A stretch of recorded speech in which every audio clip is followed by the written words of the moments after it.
Hello and welcome everyone. Thank you for joining us today for our webinar. My name is Lori London. I'm a marketing manager here at Hyperproof and I'll be getting us started today. As you may or may not know, every year we survey over 1,000 IT compliance and risk management professionals to learn what their top challenges and concerns are, as well as what their plans are for tackling their compliance and risk management throughout the year. Today, we'll highlight what we found in our 2023 survey and what we think the trends mean for the market. Our speakers today are two of Hyperproof's own, Kane McGladrey, our field CISO, and Danny Wittes, our senior product manager. We also have Aaron Nelson, our senior content manager, on the call, who actually authored the report to answer any of your data-related questions. A bit of housekeeping points before we get started.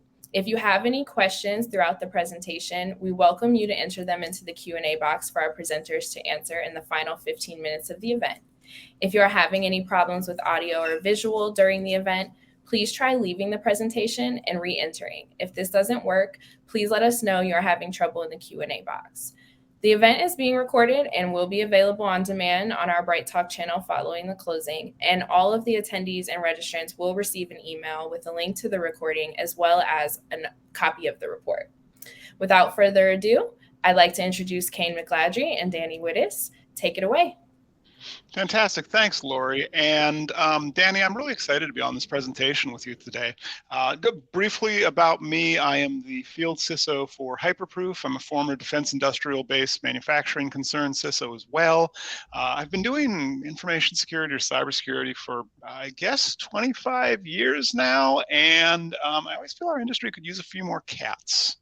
So that's me. Danny, tell us about yourself. Lovely to meet everyone virtually. I'm a senior product manager here at Hyperproof. I've been with the company actually almost 4.5 years now.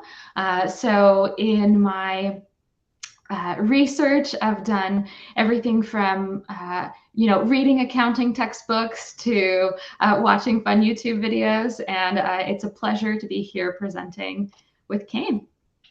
Fantastic. And so that's us. So we're going to get into just kind of a quick rundown of the agenda for today.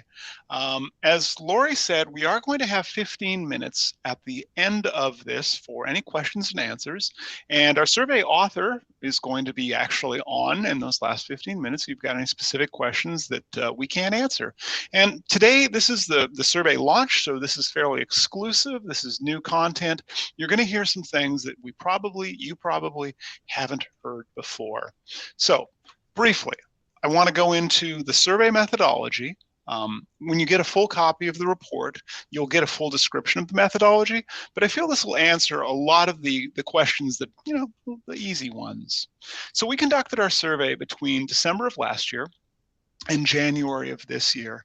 And we surveyed about 1,000 people across some different industries you see there. So technology was very well represented, over 2/3. Then we had some tech-forward manufacturing. And then, automotive and health tech were our other two categories, considerably smaller categories. The other thing is that our average organizational size of respondent organizations was 1,664 employees. And the way that shakes out is half of our respondents were from a small organization. And in our terminology, a small organization is somewhere between 100 and 1,000 employees. And then our next largest segment was respondents from mid-sized organizations. They made up about 1/3, 30%. And that was anywhere between 1,000 and 2,500 employees. And you'll see the other categories there, but these really do help inform our data that we're presenting. So the companies were also predominantly in the United States, with 70% reporting from the United States and 30% out of the United Kingdom. And these are some fairly well-tenured businesses. Almost half of them, 47%, had been in business between 5 and 10 years, and another 29% had been in business for 10 to 15 years. So these are just not new startups. This is actually a large number of companies that have been around for a while. We also talked to people from different departments. Now you'll see there that security, information technology, I should say, is our top category with 53% reporting. And then security comes in as second, security and compliance at about a third, 34%. We were very fortunate to have 8% of the C-suite have enough time to answer the survey. And then the legal, the operations, finance, and engineering all went in at smaller numbers. We also did have the privilege of talking to many different successful organizations. In general, about a third of our organizations surveyed did between $100 million and $500 million in 2022. And then our next largest category, 25%, is $1 billion plus. So some companies that are definitely doing well for themselves there. And so we've got a fairly tenured group of companies that are fairly successful is our main target that we've spoken to. We also asked people about their primary job function. And, in today's world, honestly, people can do multiple things. Some of us have to wear multiple hats. About 2/3 of them, 60%, were in information technology. And at a close second, so close I feel like somebody just didn't get the memo that they're also in security. 59% of people said that they were information security. And then IT audit and IT compliance came in next at 51%. Risk management and security assurance were about a third each. And then we get into other smaller categories like compliance, management, ethics, and policy. So that's the high level associated with the methodology. I want us next to move to our top 5 themes that we really uncovered for 2023. So our first major theme is the relationship between the C-suite, your senior executives, and information security professionals is really changing. And I want to take a brief moment back to 2022. In October, Joe Sullivan, he was the former CISO at Uber. He was also a former federal prosecutor. He was found guilty of 1 count of obstructing the Federal Trade Commission's investigation of a breach of customer and driver records and failing to report that breach to government regulators. He was also found guilty of 1 count of acting to conceal a felony from authorities.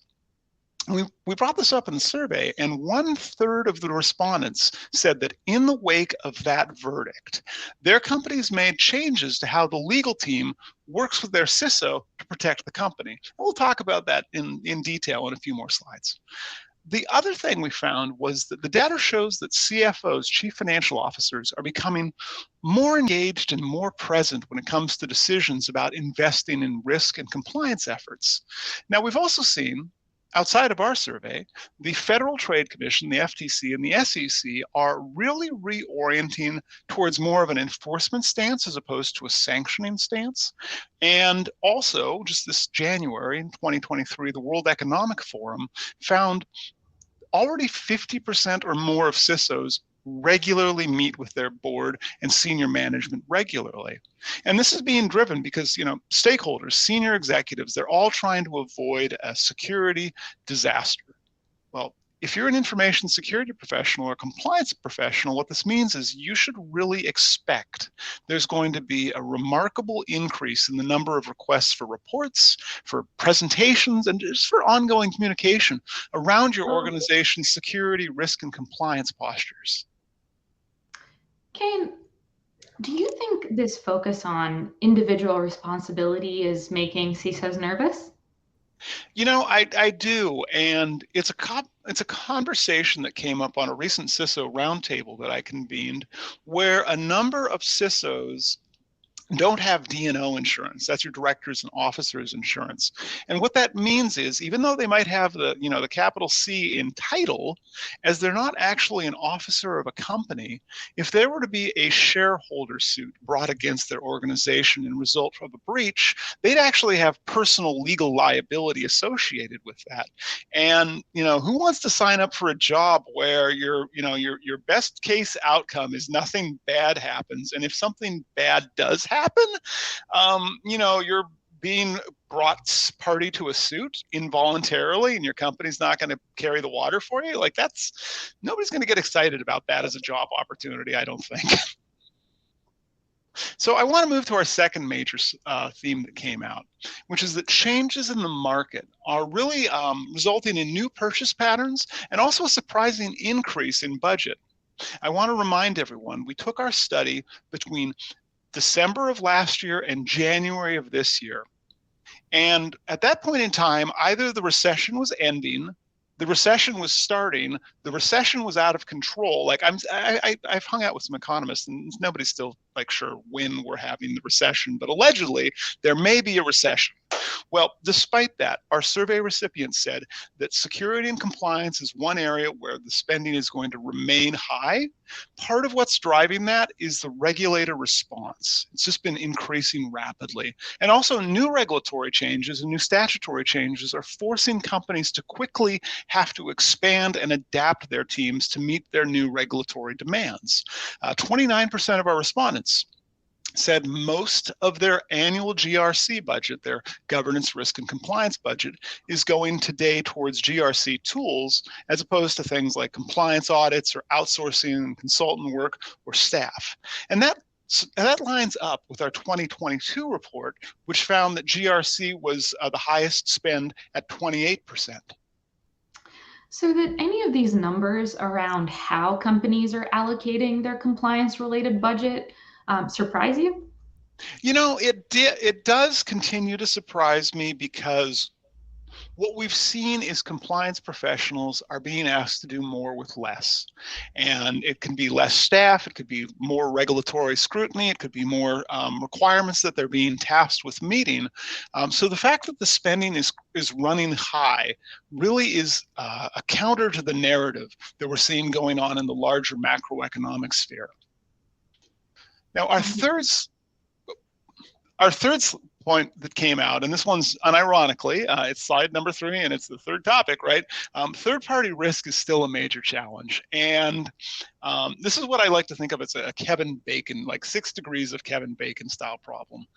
There was another recent study I read, not a HyperProof study, but it showed that 90% of companies had exposure to one or more companies that had a breach in the past 2 years, right? So you probably know somebody who's had a breach is the moral of that story. And this is because the pandemic really did accelerate the use of third-party services and platforms. A lot of those were cloud-based to get work done effectively and to get it done remotely.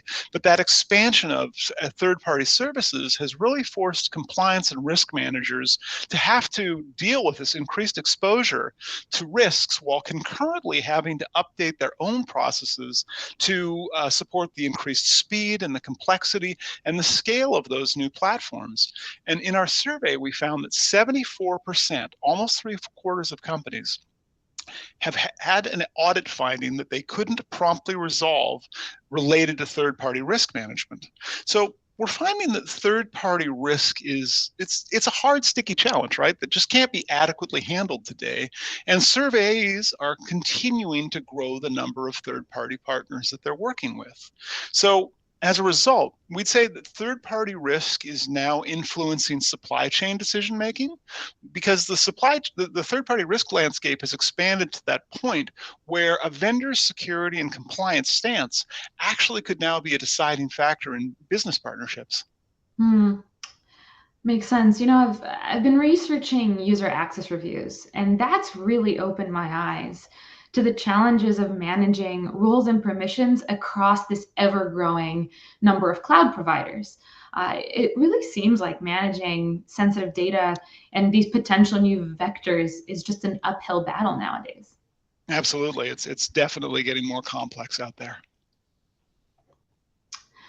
Well, our fourth theme is that the struggle to unify risk and compliance management persists. Our research showed us that though companies clearly see the importance of unifying operational compliance and risk management, they struggle with it. So 73% of respondents have aligned their risk management with their compliance efforts, and 57% of respondents believe that having a solid compliance program really helps mitigate risks.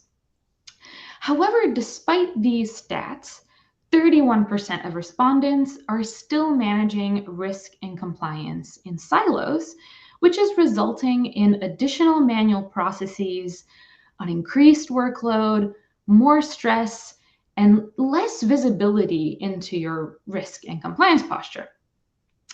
Respondents are also aware that tools are need to have, yet a whole of 38% said most of their time is spent on manual and administrative tasks. We think one of the reasons security, risk, and compliance managers are still spending so much time on manual tasks is the fact that they're using clunky, unintuitive, and manual GRC tools. They're taking vital time away from truly operationalizing compliance and risk. And as we'll see later in the presentation, I think that's also driving risk. And that'll be a point that comes out fairly clearly throughout. So our fifth point is that the impact of data breaches is still high. And if you live in the world, if you have social media or you have traditional media, right, the news coverage associated with data breaches is relentless. Now this year, 42% of the companies we surveyed had a breach in the last 2 years. You might think, well, okay, 42%, that's pretty bad actually, right?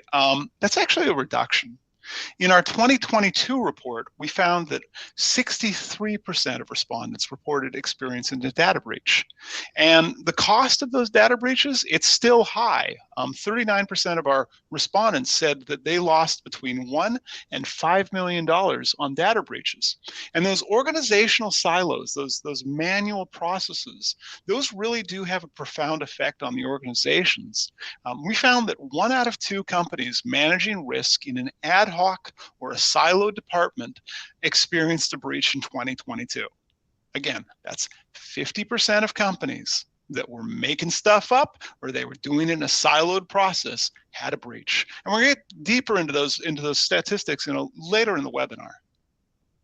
Kane, I can't help but ask, are the costs of breaches high enough to incentivize companies to actually do something about them?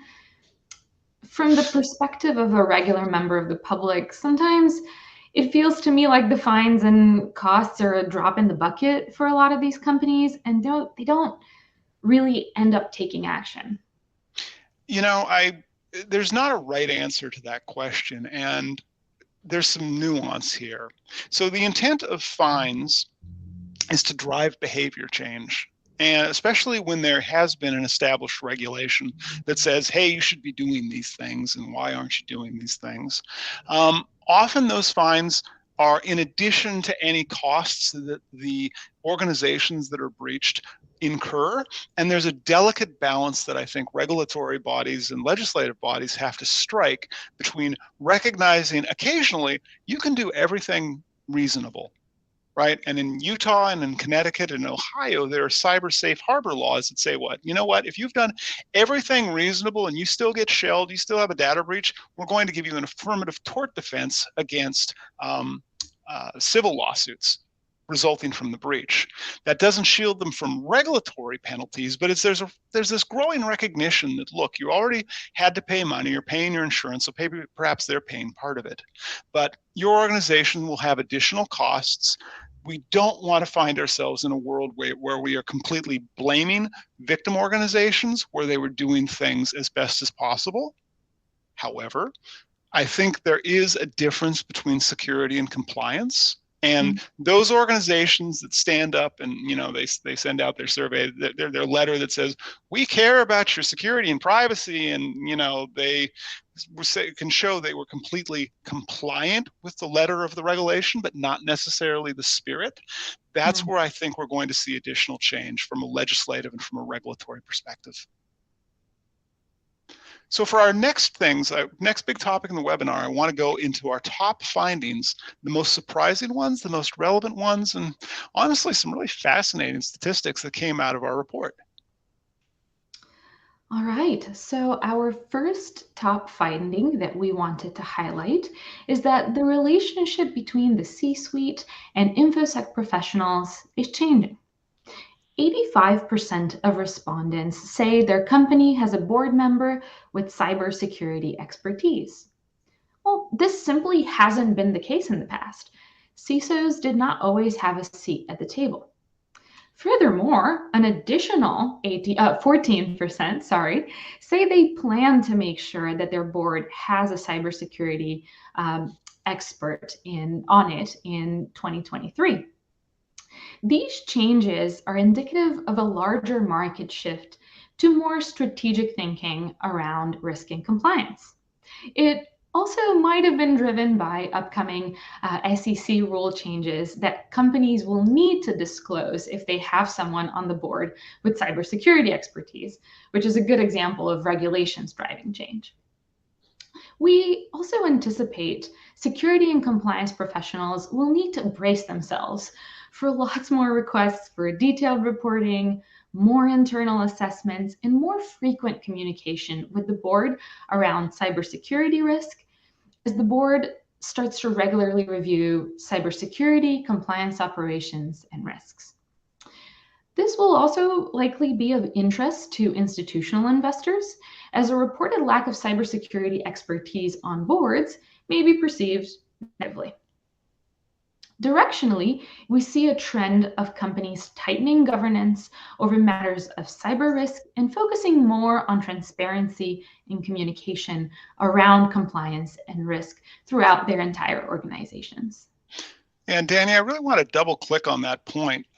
If you're a CISO and you're listening to this live or you're listening to this recording, and you're at a publicly traded organization, get a copy of your 10K or your 10Q starting this year, because that's going to show if it's ever been unclear from you, from your perspective of who on the board is my friend, who I should be having an out-of-band meeting with and having coffee with on a regular basis. It's going to finally list that, right? So who actually on the board understands cybersecurity? Because one of those challenges CISOs have had, and I, guilty as charged being a CISO, it's not always obvious who is the resident expert or has prior background in cybersecurity and also is on your board. And so make sure that you're reading your 10K and your 10Q and start to align your conversations with that identified individual. Moving on to our next slide, speaking again of CISOs as well, we've seen a lot of cases where CISOs are being visibly held accountable in the types of headline news that you just don't want to find yourself in. And I think this is driving concern, right? It's also driving burnout, and it's driving stress levels to really high, almost untenable levels. Like we saw several companies in 2022. We already mentioned Joe Sullivan and Uber, but also Aerojet Rocketdyne, right? They had a False Claims Act brought against them. They had Drizzly. Also, they were interesting. They didn't have a security program at all. And in that one, actually, their CEO got personally sanctioned. And then finally, the news in 2022 of FTX and the resulting fallout in the whole crypto portfolio. All of this is driving behavior change, and it's also driving the way that it's expected that cybersecurity experts are going to communicate with the C-suite.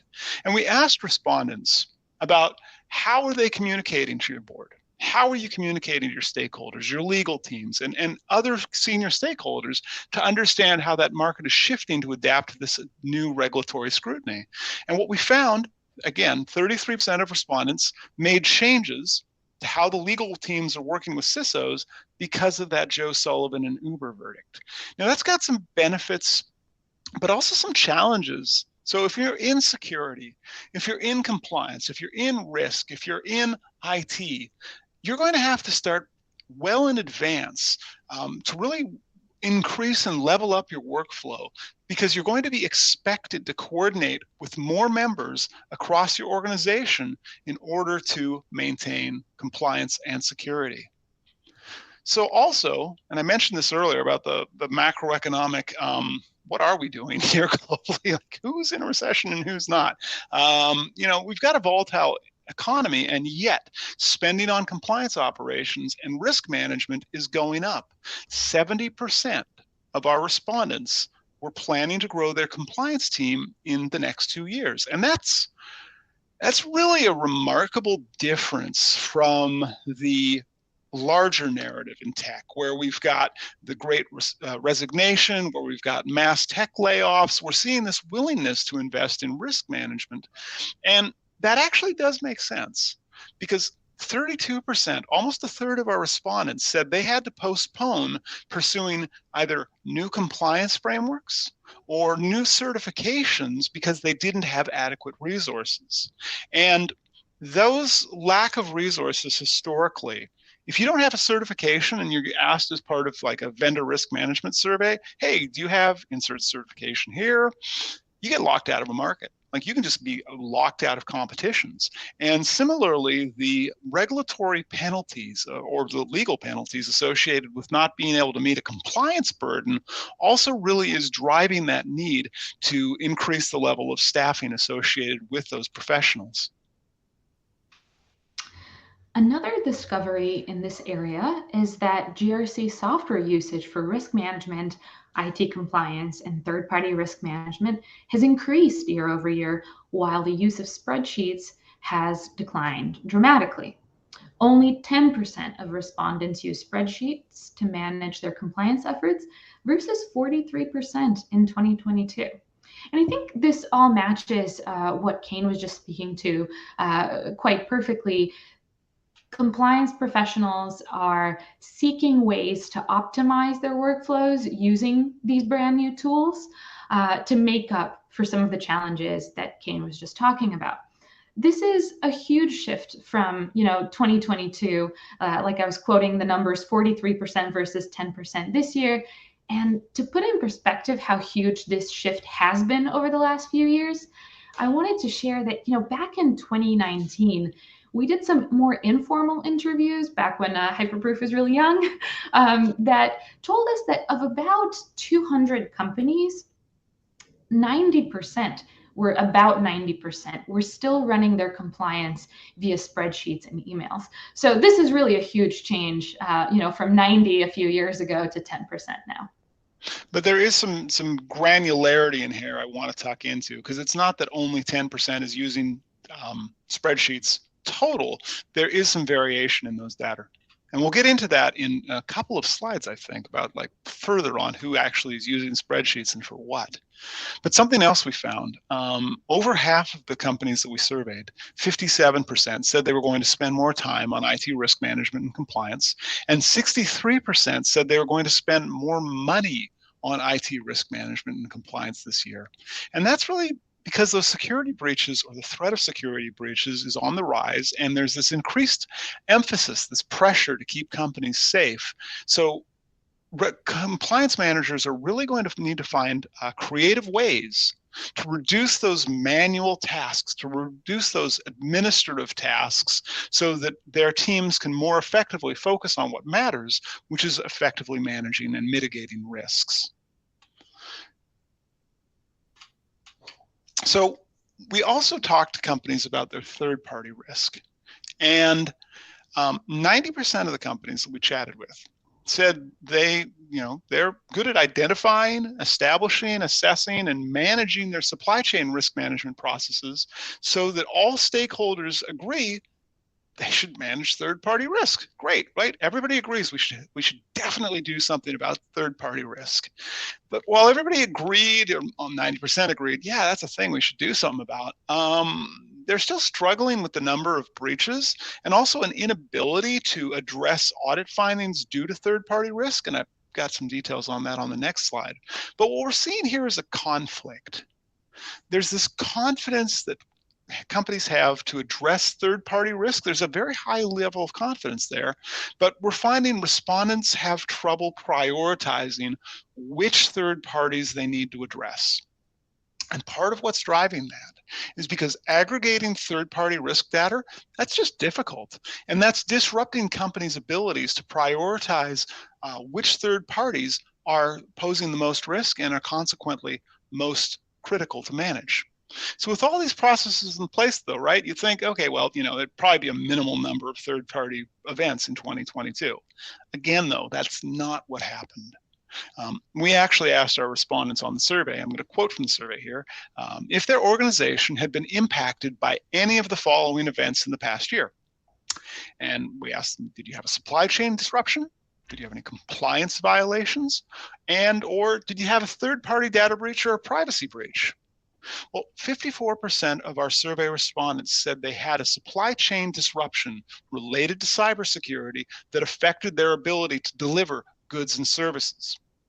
Another 48% said that they had a compliance violation related to their organization's third-party oversight.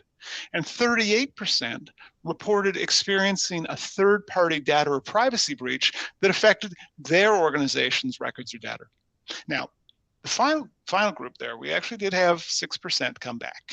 6% said, well, we didn't have a breach, or we're not sure if we had a breach. That's not comfortable making.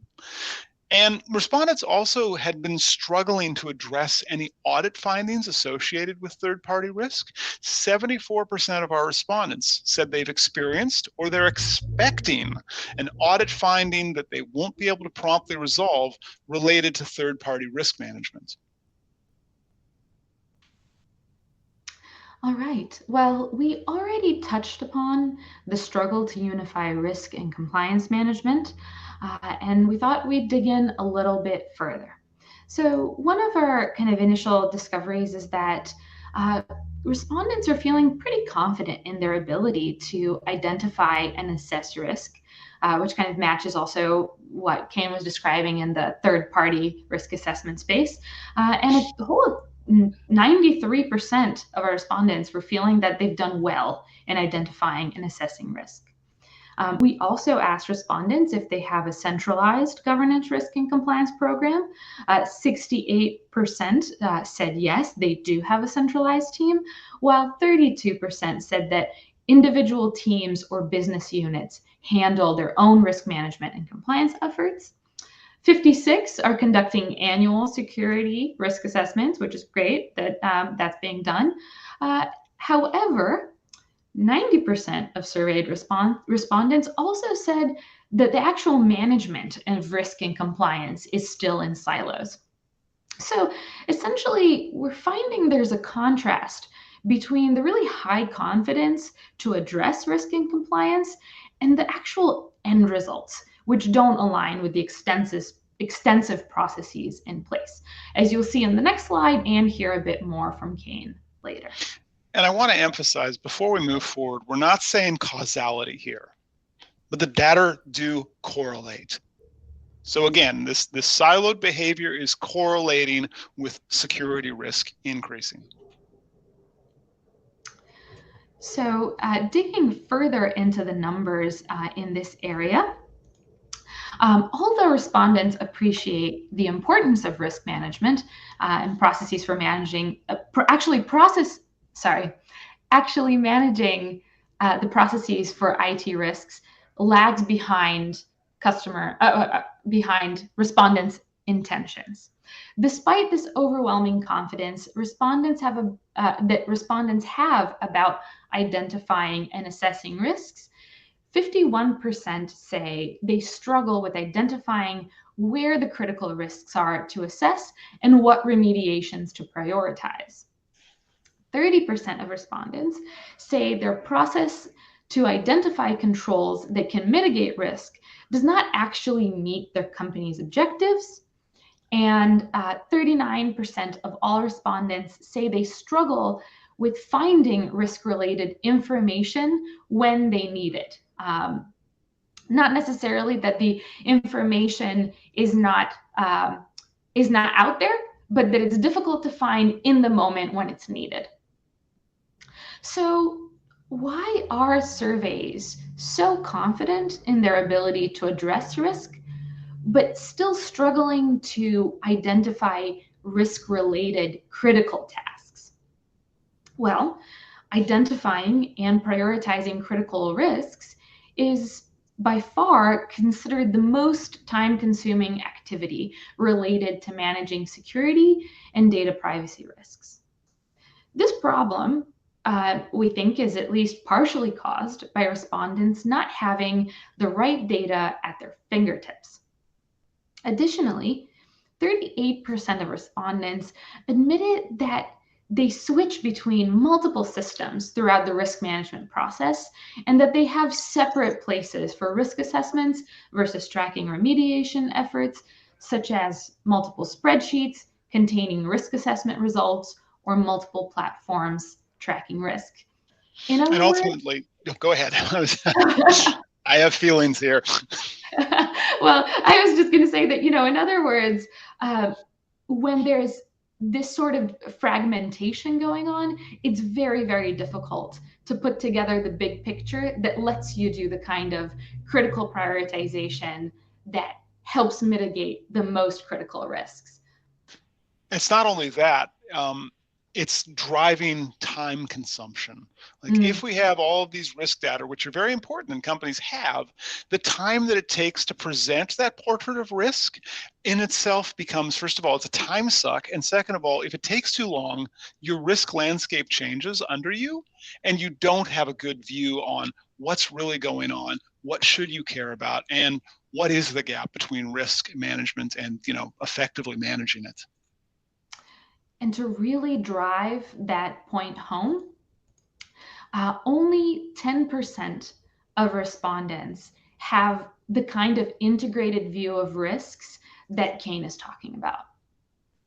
So this surprised me, to tell you the truth, given that, the other statistic we looked at was that only 10% of respondents report still using spreadsheets. I kind of imagine that using new GRC tools might translate into having less fragmented views, but unfortunately, it seems like that's not the case. So this is a continuous theme throughout our findings. Although many processes are in place and confidence in respondents' ability to address risk and compliance is high, unfortunately, the results don't align. So let's hear more about that. So, and also, I want to hear from people in the Q&A. So if this is your experience, if you're finding that, you want to do the right thing, and yet you have all of these data scattered across multiple disparate locations, and it makes for an administrative nightmare, let us know. Let us know in the Q&A. We'll take that up in our last 15 minutes of this. But we do have a few other things that I wanted to cover down on before we get to our outlook. One is that in 2023, speaking of risks, 25% of respondents are still using spreadsheets to manage their risks. Now, that's down since 2022, but I'd still say 25% of folks who've still got the risk register in a spreadsheet or their risks in a spreadsheet, that makes life hard. We did see the use of a risk module in a cloud-based GRC software package. That's increased slightly from 57% last year to 60% this year. But also we found that in 2023, 23% of respondents are still using spreadsheets to identify and manage IT risks from third parties. Now, that's gone down. In our last study in 2022, it was 31%, but still, that's nearly a quarter of organizations are managing their third-party risk out of a spreadsheet. We also saw the use of dedicated IT vendor risk management. That's also gone up slightly this year from 69% last year to 77% this year. But again, this distribution of risk information in multiple spreadsheets in multiple locations really is posing challenges for companies that we surveyed. We also found that 42% of all of the organizations that we surveyed had a breach in the past 24 months. And I want to quote from the survey here. We specifically asked, which of the following statements is the closest reflection of how your organization manages IT risks? And there were 4 choices to choose from. The first was, we manage IT risk ad hoc, or when a negative event occurs. We manage IT risk in siloed departments, processes, and tools. We manage IT risk in an integrated approach, and our processes are mostly manual. Or we manage IT risk in an integrated approach, and processes are mostly automated. What we found was a correlation between those that are managing risk ad hoc or in siloed departments or data breaches. 1 in 2 companies that are managing their risk ad hoc or in siloed departments had a breach in 2022. Now, in that group, 61% of companies that characterized their risk management approach as ad hoc, they had a breach. And 46% of those who were managing risk in siloed different departments experienced a breach. Now I want to pivot to those that had a different approach. 36% of companies that had an integrated approach and manual tooling had a breach, and just 30% of companies with an integrated approach and automated tools had a breach. That's the lowest percentile of those four groups. So overall, and this makes sense, right? Companies that have a unified view of risk and compliance operations, they just didn't have the same frequency of breaches, which really to me says that having these processes be manual or operating in different silos so you don't have a good view of your risk landscape is really increasing risk to companies. And although in those companies where risk and compliance is still operating in silos, the respondents do recognize the benefits of changing that reality. Right? 57% said that having a solid compliance program will help them to mitigate risks, even though their risk management and compliance are typically conducted in response to completely separate events. So I want to move to our third and final section before we get to questions. And so please do start putting your questions in the Q&A box. I want to take us through our outlook for 2023. So moving forward, technology is not just a nice to have anymore. It's a need to have. Compliance tools usage has grown in the last year, with 65% respondents in 2023 using integrated risk management solutions compared to 57% in 2022.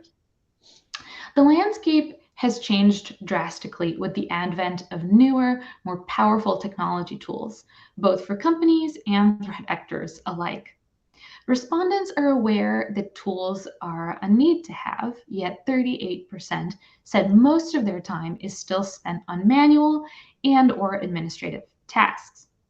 Simply having tools doesn't actually equate to realized efficiency. The right tools, which are integrated and intuitive, unify compliance and risk to actually solve the data silo problem. One of the reasons security, risk, and compliance managers are still spending time on manual tasks is the fact that they're using clunky and unintuitive GRC tools that take away time from truly operationalizing compliance and risk. Archer. Not to name names or anything, but you know. So the critical resource shortage that Kane spoke about is colliding with the ever-expanding landscape of the cloud and an increase in the usage of technology platforms to store and manage data. The pandemic and subsequent migration to the cloud had unintended compliance-related consequences.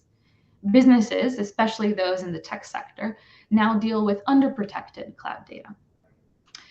As traditionally in-office companies attempted the transition overnight to virtual places, many prioritized speed over security and, as a consequence, left data exposed, while potentially putting themselves out of compliance.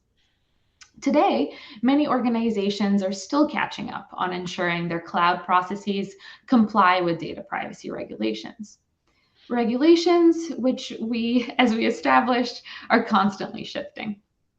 This presents a bit of a catch-22 problem for information security professionals. The more digital tools they use to get work done, the more third-party risk they expose themselves to. But these same tools have become integral in their response to the pandemic and the subsequent economic turmoil that has ensued. So in 2023, initiatives have slightly shifted. Now that information security professionals are leveraging cloud data and digital platforms to manage risk and compliance, they must find ways to consolidate these platforms to both reduce their vulnerabilities and get that holistic view of compliance, of their compliance posture that's essential to actually mitigating risk. So in a prior slide, we also covered the majority of respondents are anticipating they're going to spend more time and more money on IT risk management and compliance this year. Well, that's because the anxiety around cyber threats is pretty high, and also the need to adapt to changing regulations is really high. Because as regulators are piling on the pressure, organizations are being pushed to respond by increasing their headcount, by diversifying their tech stacks, by evaluating their use of cloud-based software, and also the amount of work that they're willing to outsource to new companies, right? That's all increasing compliance burdens associated with it. And yet in the larger tech landscape, we've had massive layoffs, right? We're just out of the Great Resignation. And that's impacted organizations around the globe, which is leading to a dire need for more cybersecurity personnel to fill key roles. ISACA puts out a state of cybersecurity report, and in 2022, they reported the highest retention difficulties in the security and compliance industry in years. Almost 2/3, 60% of those surveyed, again, by ISACA, had difficulty in retaining qualified cybersecurity professionals, and that's up from 53% in 2021. And what we're finding is cybersecurity professionals, they're leaving their positions in droves when there are misaligned financial incentives, or they're recruited by other companies, or they perceive that they have limited opportunities for career advancement, or they find themselves a CISO and they go, wow, this stress level is intolerable. I don't want to do this, because of a lack of support from management. So as a result, turnover is pretty high. And so companies are really responding by diversifying the candidates that they'll look at, to not have traditional degrees, to offer more flexible schedules to attract and retain qualified talent, and by really providing more support and more training for their information security employees. So our final point is that survey respondents, everybody gets it, right? Like, they clearly understand they need to level up their operational compliance, but risks are overwhelming their ability to respond. And our survey results also really revealed organizations are struggling to connect the dots between compliance and risk, which is a key strategy to responding to and avoiding increasing risks of regulatory scrutiny or security breaches. And as those companies are adopting new technologies to manage their compliance and risk, they're still operating in silos, which creates unexpected and additional manual processes and really prevents information security professionals from getting a full view of their risk and compliance posture. And this is in the context of a colliding series of impacts from geopolitical, economic, and climate concerns, which really do require more agile and integrated risk management and compliance operations that'll help companies stabilize and potentially even grow in this challenging business environment. So with that, I want to thank the audience for taking some time to spend your day with us. And Lori, do we have any questions from the audience? We do have a few. So our first question from the audience says, do you find that organizations with siloed risk management struggle breaking down the barriers because they don't have a solid way of communicating standardized risk across those silos?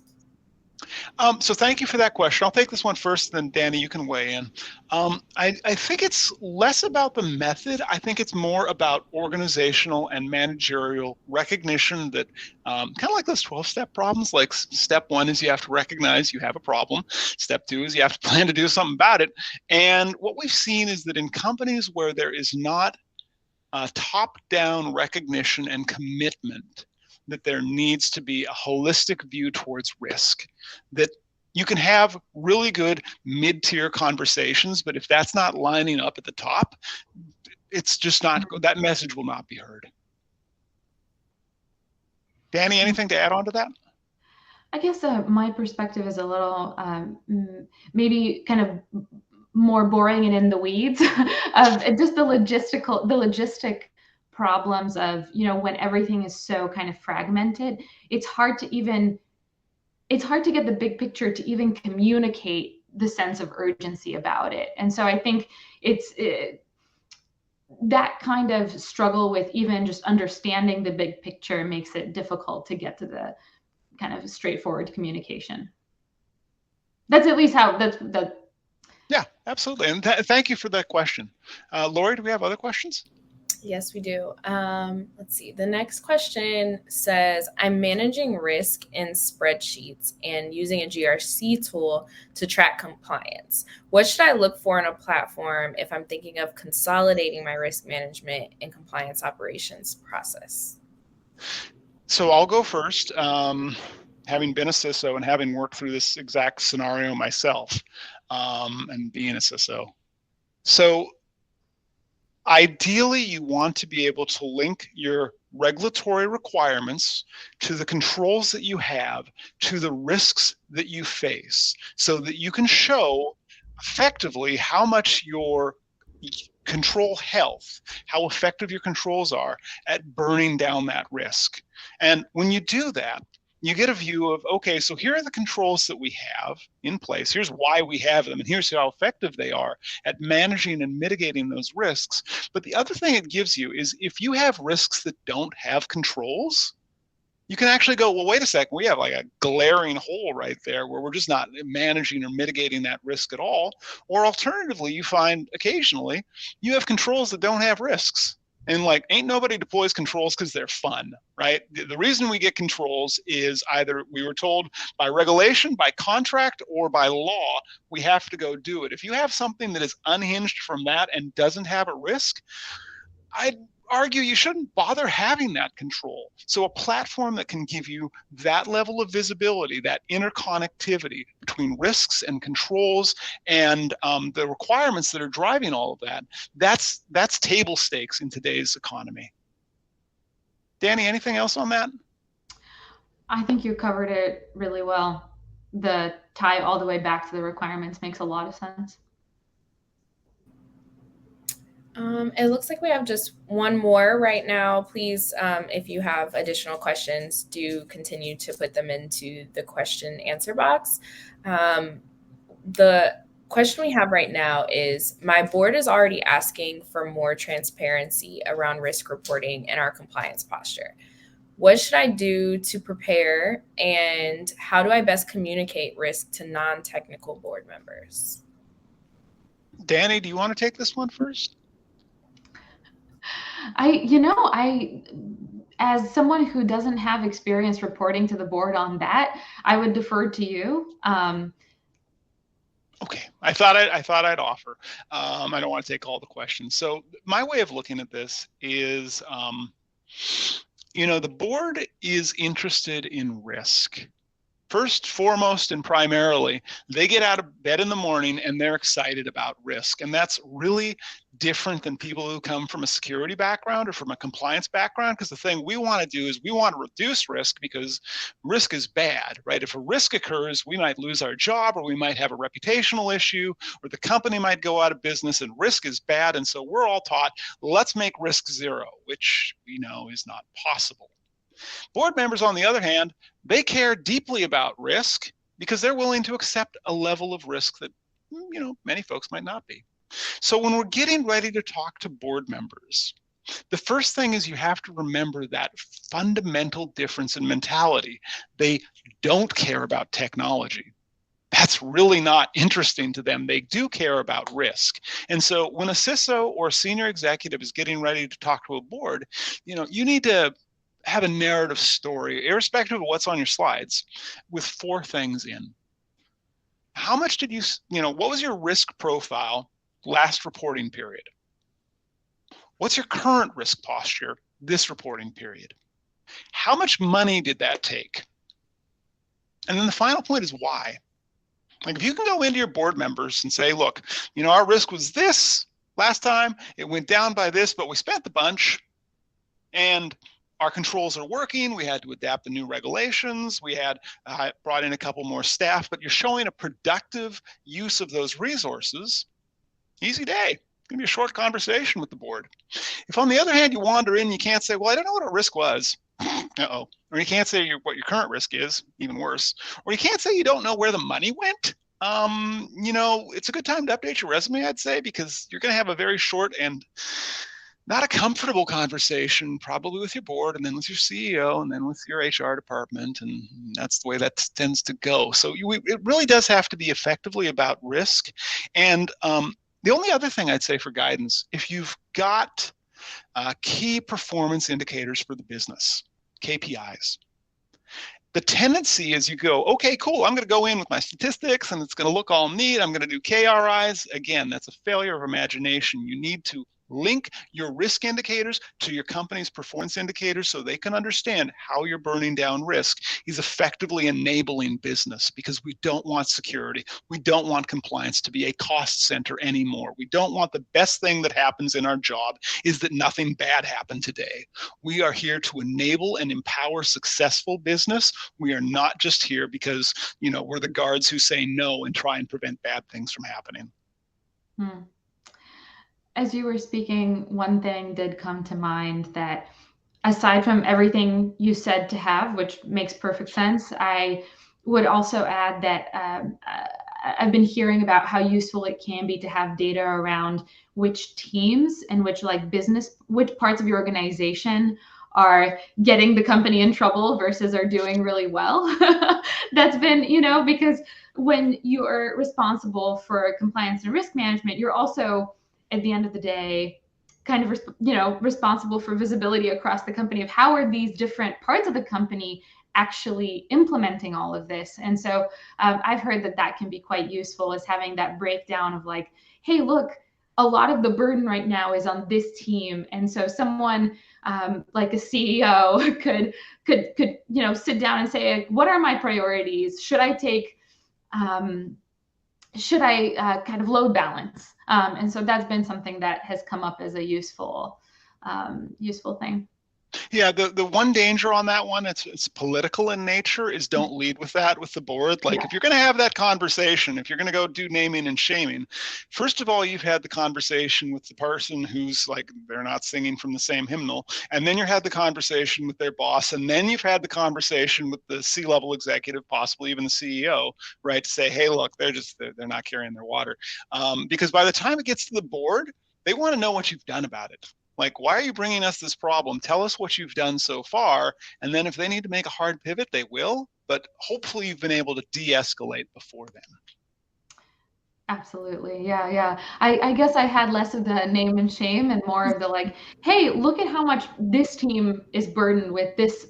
How can someone who has the ability to make kind of reorganizational decisions help with that? So, yeah. But yes, and that's absolutely. Definitely tone. Absolutely the tone that you presented in and what you've done beforehand.